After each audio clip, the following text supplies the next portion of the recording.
So pala mga guys, good morning. May gagawin kami ngayong Toyota Beats, yung hatchback, yung aircon. Ayan, kulang yung karga. Nasa gis na lang yung karga nito. Wala naman siyang leak na nakikita ko dito sa labas. So, pero yung ano niya, yung drain niya, ito yung drain niya, parang malangis. Baka malamang evaporator ng ano nito.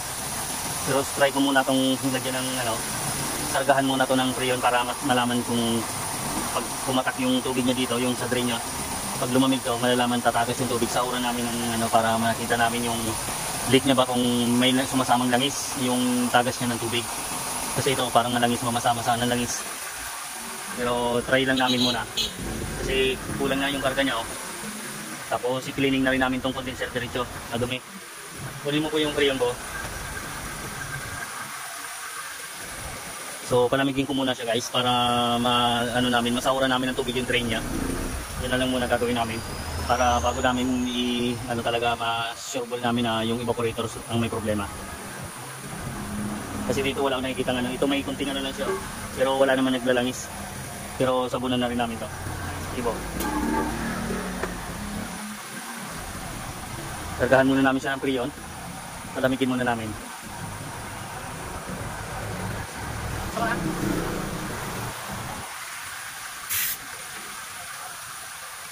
Ayan, itag-ito mo ba para pumasok yung liquid. Ayan. Kasi walang marking dito ng langis niya. Ayan. Wala siyang marking ng langis.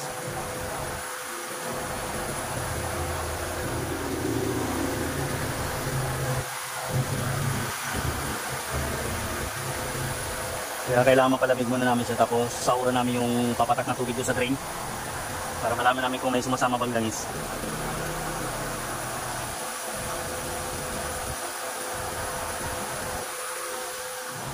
Sabunin muna namin. Pati ito kasi may parang gas, may masaya siya dito sa hot.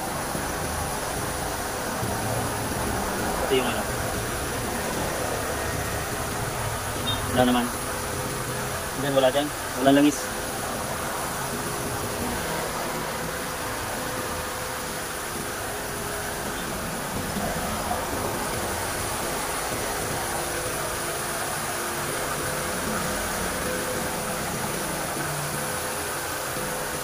So ito, i-cleaning muna namin itong ano niya, condenser, kasi ang dumi na, oh. Para lumamig siya ng maganda. I-off ko muna itong ano niya.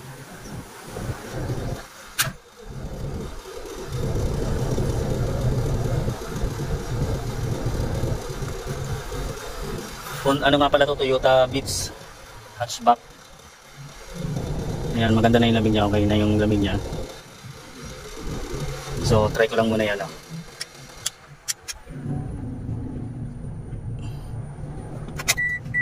Para linisin muna namin.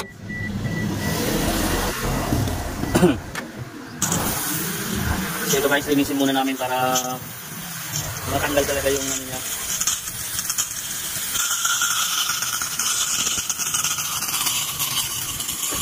Tanggal yung dumi para maganda yung lamig kasi sobrang init sa panahon ngayon. Sobrang init, pagka marumi yung condenser, isa yung sa nagpapa-high pressure. Kailangan linisin muna yung condenser.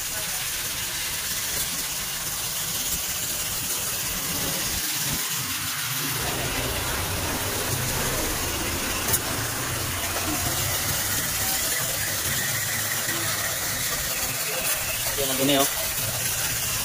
Ang dumi ng tumatagas niya.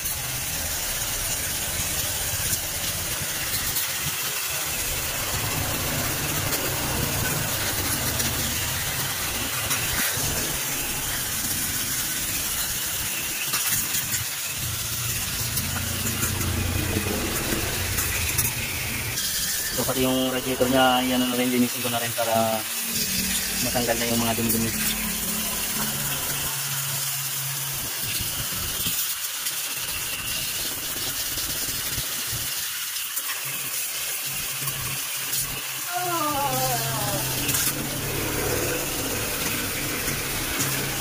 Dumi kasi sa loob, ayan ang dumi.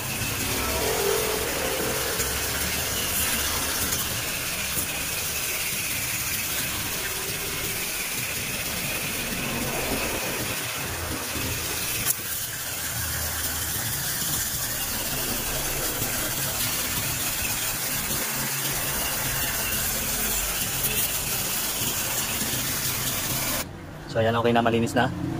So i-start ko ulit.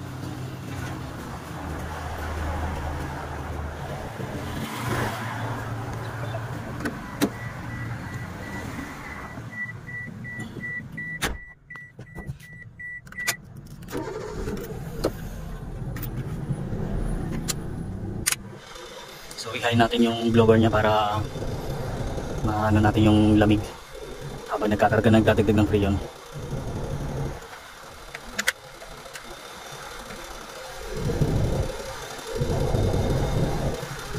So antayin ko lang pumatak yung tubig ko sa drain niya para sauran namin ng masauran namin ng tubig, yung masahod namin yung tubig para makita namin yung may sumasama bang langis galing doon sa evaporator. Dagdagan pa natin konti.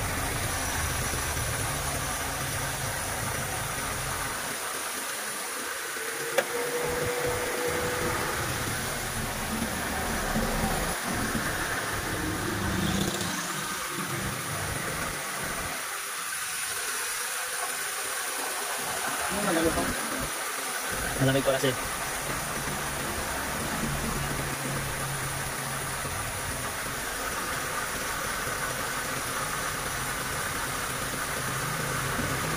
So, ayan.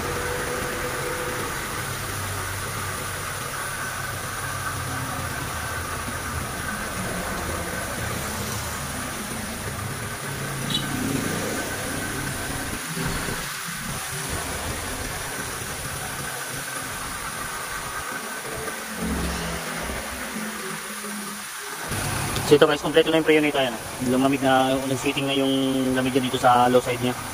Ayan, sa may puno na ng compressor. Ayan. So ayan yung karga niya, 38.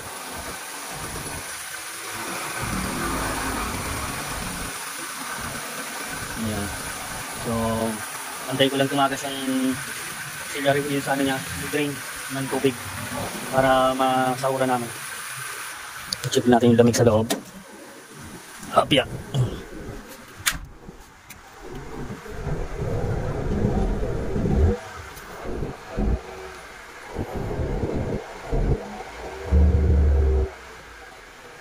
So ayan, okay na to guys.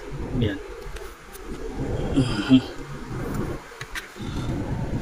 Check natin yung air filter niya. Ayun.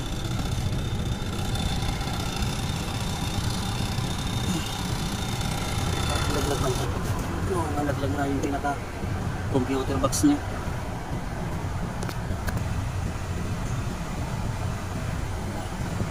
Baklas din pala dashboard dito pagka papalitan yung ano. So pag papalitan ng evaporator o cleaning, baklas din yung dashboard.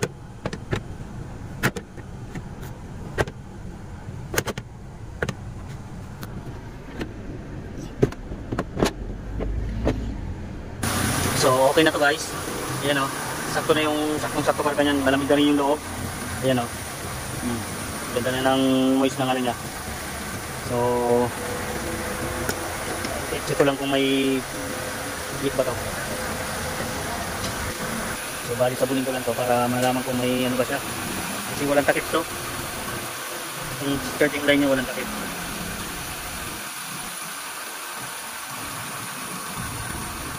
So wala naman. Hindi po pumapatak yung tubig sa ano. Wala pang, pero malamig na siya, nagmumais na wala pang tubig sa loob.